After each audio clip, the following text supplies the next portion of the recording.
Hi, everyone. Yesterday in class, we looked at that quote at the end of the syllabus and discussed a little bit the idea of different interpretations of history and different understandings of what happened. And nowhere is that, I think, more true than with Reconstruction. And it's a great example of how our understanding of what happened has changed over the years. And I think if we want to understand present controversies that still do exist over things like the Confederate flag and Confederate statues, we have to understand how Reconstruction and the Civil War were taught differently over the decades. And we'll go through first what is now known as the lost cause narrative that was really started by this one historian at Columbia University, and he had hundreds of students who became professors who taught thousands of other teachers. And so it really spread out from him. But we talked about yesterday how everyone has, including historians, their own biases and their own opinions, and they're supposed to try to move past them. Dunning did not, and Dunning was a white supremacist.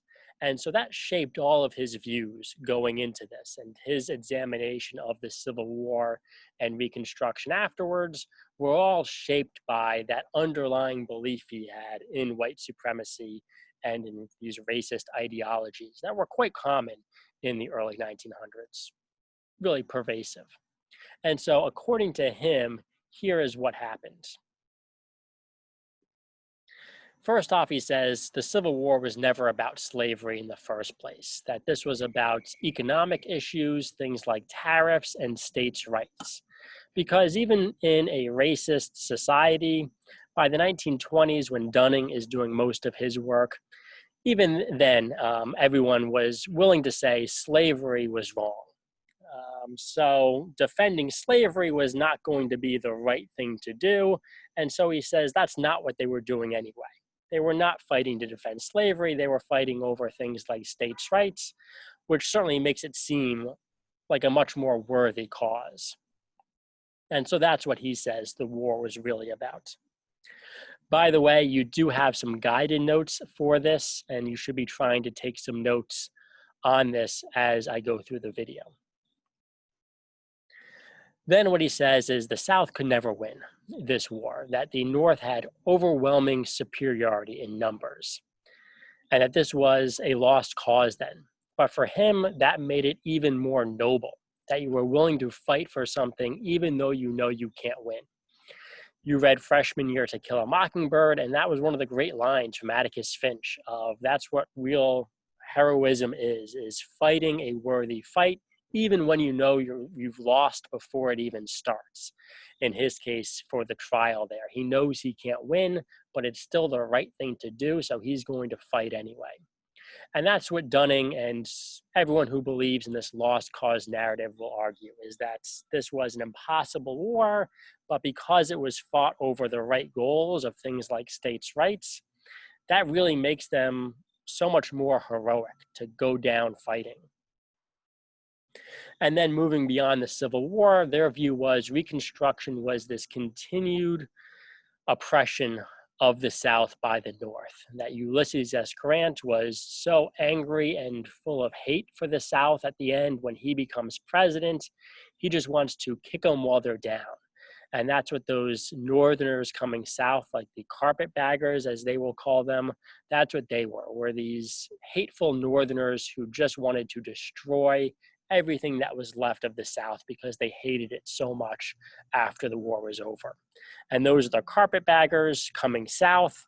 And perhaps the only thing worse than them were the scalawags. Those were Southerners who are now willing to work with Republicans pushing for Reconstruction, working with Northerners, and working with African Americans. And those were the true traitors, according to them.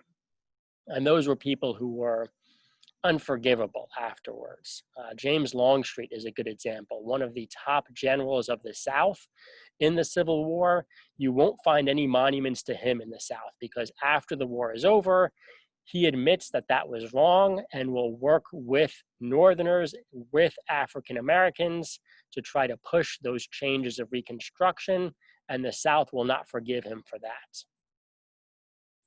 And so their view was Reconstruction was disastrous. And that's what it had to be. If your view is African Americans are inferior, then this time period when African Americans had rights and representation and were a voice in government, that had to be terrible. And so that's how they will describe it, as this disastrous period of corruption, of destroying the South, of attacks on white women, and rampant rape. Most of that is pretty much entirely untrue. There was some corruption, pretty much your standard place corruption at the time. This backlash against whites really did not happen. Almost shockingly, little violence, virtually zero violence against whites, considering what that population had been through, the formerly enslaved people. But this was their narrative, and this was taught throughout the country for close to a century. It will start to change in the 1960s because, of course, then we have the civil rights movement. And some people will start to re-examine it and start to think, was that really what happened? But this was pretty much the accepted teaching of it through at least the 1960s, in a lot of places through to today. This is what they will still cling to. I will argue right now, this is pretty much completely made up. We have lost our basis in reality. These historians have let their biases and their racism shape their views so much that they've lost all grounding in historical fact. Because the reality is here on the right. It was about slavery. People then knew it, we know it today. This was the overriding issue. Without slavery, there is no civil war, and there's tons of examples for this. In some classes I mentioned yesterday, the cornerstone speech by the Vice President Douglas of the Confederacy, where he calls slavery and white supremacy the foundation of Southern society, and that is what they're fighting for. We have letters from soldiers, and for the individual rank and file soldiers, it becomes more complicated. But this was the reason for secession, was to defend slavery. They felt that slavery was at risk and their civilization was at risk. Another great example to show that this is the case is there was an attempt, last-minute attempt to avoid war, to try to reach a compromise after the election of Abraham Lincoln to pass a series of amendments to the Constitution that would appease the South and keep them in the Union. And the North never goes for it anyway, but they are proposed as a compromise to keep the country together. They didn't deal with tariffs. They didn't deal with states' rights. They dealt with slavery. Slavery, slavery, and slavery again. Preserving slavery, saying that it could never be touched anywhere that it exists, and preserving slavery and saying that cannot even be removed from the Constitution, that would be immune from the amendment process, that you can never have an amendment to end slavery. That was the last-ditch effort to try to appease the South. And the North wasn't willing to do it, and it was not going to happen, but it clearly shows they knew this is why the South was leaving. We have their debates. Virginia was one of the states that debated the longest about whether or not to secede. We have a record of those debates. Tariffs came up 12 times, slavery came up over 1,000 times. That's what they were talking about from the beginning to the end, was how do they preserve slavery and that slave society. So it was. This idea they could never win, that's a tougher one. We don't know what could have happened. There's certainly some opportunities that were there. For a while, it seemed like the South might win. It seemed like they had their defenses there. Perhaps if they fight a different strategy of trying to prolong the war rather than facing the Union troops in open battle. Maybe if England enters the war, that's a different story. If the Battle of Antietam or Gettysburg, if those go in different directions, maybe we have a different history. Impossible to know, what would have happened if that battle went differently. But I think from the fact that it dragged on for 4 years and will kill 600,000 Americans, it was clearly not an easy victory and not a inevitable victory. So I think that's a little bit wrong. The reality was Reconstruction was extremely lenient. Abraham Lincoln says it in his second inaugural address. with generosity for all. That we are going to try to mend these wounds and come back together as a nation. We aren't going to try to punish those Southern leaders. There's only one Confederate executed who had run the really infamous Andersonville prisoner of war camp, where thousands of Union soldiers starved to death. He was executed. Everyone else gets off. And that's tough to imagine anywhere else doing that, where picture Lee, the top general for the Confederacy. I think any other country, the end of a disastrous and devastating rebellion, you're going to let the general become the president of a university just outside your capital, which is what Lee did after the war was over. That's pretty shocking. It was very lenient because we needed to come back together. And Lincoln recognized that, Andrew Johnson recognized that, Ulysses S. Grant recognized that. And it is, I think, objectively pretty lenient as we bring those southern states and many of the individuals back into the country. Those carpetbaggers, they were really mostly teachers, which I certainly have a soft spot for. Mostly teachers coming down from the North, realizing this desperate need from the formerly enslaved people to get an education, wanting to help.